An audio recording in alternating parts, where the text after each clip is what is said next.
Hello everybody, welcome back. Upfront Off-Road here, and today I'll be going over what it's like to daily drive a Jeep JK. So I'll get right into it. So this is our 2012 Jeep JK we've had for a little over almost 3 years now actually. We bought it with 200,000 kilometers on it, bone stock, and since then we put 250,000 kilometers on it. So the first thing I'll go over, people ask like, what broke, what went wrong, what have you had to do to it, this like range of kilometers. And the only thing we've actually had to do this, other than mods, of course, and the stock shocks were wore out, but I mean, that's pretty much a given, is we had to put a fuel pump in it, which typically around 200,000 to 300,000 kilometers, the fuel pumps on these do go. I've had a lot of other people say that as well. And sometimes like the seal around the fuel tank where the fuel pump goes in will start to go too. You get like a really gassy smell. So we replaced that while we were in there as well. Not a super big deal. So first off, it was stock when we bought it. So we did a 2.5-inch Skyjacker lift kit.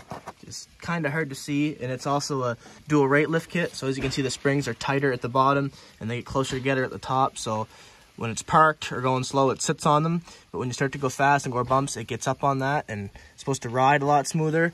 It's not 100% amazing, as good as I thought it was going to be. It was also a cheap lift kit. It was under $1,000, so it's not too bad. It's better than a lot of the other stiffer cheap lift kits, for example. And also we went with these 285/70 Firestone Destinations MT2 mud terrains, which have about 20,000 kilometers on them. Did a review on them not too long ago. If you guys want to watch that, so check it out. I'll put the link to that in the description. And they're holding up pretty well. I think next time we're gonna go 35s, because we also went with these Bushwhacker fender flares, not knowing exactly how it's gonna turn out. And now it's just, to me, it almost looks like there's just a little bit too much room in here. It looks like it could stand bigger tires. I think it'll take 35s all day, no problem. Still have lots of room in there so you don't damage anything.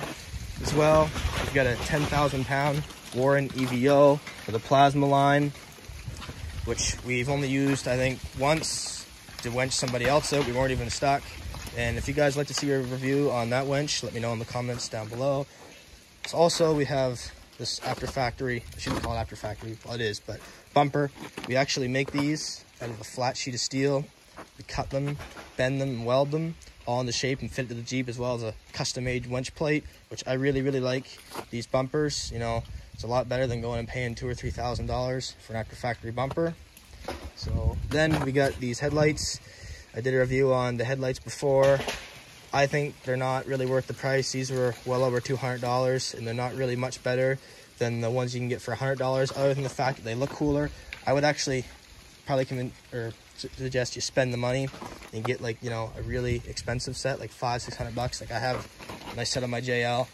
I think they're worth it, but you know, it's kind of up to you and what you do. Also, we went with a snorkel on this. So we actually made this too, of a flat piece of plate, painted it and fabbed it, because the snorkel piece here is like $100, and then this and all the inside gear is like an additional $500. So we just decided to make this. It's got a piece of hose you get at Canadian Tire, like kind of like, not vacuum cleaner hose, but it's like, I don't know, it's hard to explain. Anyway, and then just went in back the airbox, which I think is pretty cool. You know, it didn't break the bank, saved the money. Also, it did come with these running boards, which we are going to leave on it. I would like to upgrade to like a rock rail running board style someday, just so, you know, these don't get broke off. But this isn't like a total mud bog type vehicle. Like, this is a daily driver / weekend warrior, so it doesn't get into anything too crazy. We don't rock crawl this or go to Moab or anything like crazy like that. But yeah, anyway, come around to the back. I forget what these are called, the exact name for these, but you get these on Amazon and they're like $100, $120. This is probably like one of the best cheap mods you can put for your Jeep. The stock backup lights suck. These, you get that whole thing right there is an LED backup light. They are unreal. 100% worth the money. Also, like people ask, so this is on 33s. People ask, what's the mileage like? You know, it's got a bumper. You know, it makes it heavier in the front end. How is it on fuel? It's really not much different from stock. Like in the power, this has 373 gearing as well, but the power really isn't much different. Like we put these tires on and there's almost no noticeable difference in power or fuel economy. Like I think it gave like 10.5, 11 stock, and now it gives like 11, 11.5, 13. It's just dependent on how you drive it. So, conclusion, can you daily drive a Jeep JK? with no problems, 100%. Now, the thing is, if you're constantly on the highway, I would not recommend. But if you don't go on the highway very often, you don't have to drive, you know, any more than an hour to work, or even if you do have to drive around an hour, 100%, you can daily drive these, no problem. The only thing as well, they're a little bit dangerous in the wintertime, especially where this is a 2-door and it has a locker in the rear.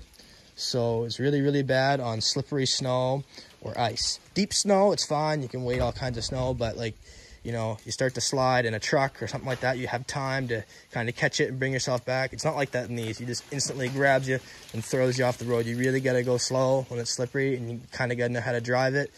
And they're a little bit over the road compared to the 4-door or a truck. You know, like you actually have to drive the vehicle, like both hands on the wheel type of deal the whole time and constantly steer it. Not like a truck or a car that just kind of float down the road. And they follow the road really bad too, like any dip or bump or anything like that in the road, like it kind of pulls you to it. Now you can upgrade suspension and all kinds of stuff and play around and get rid of some of that. I haven't gotten into that yet. Like my JL, the difference is night and day. But anyway, if you guys thought that video was helpful and you want to support me, hit that subscribe button. And if you have any other video ideas that you want me to do, let me know in the comments down below. See everyone later.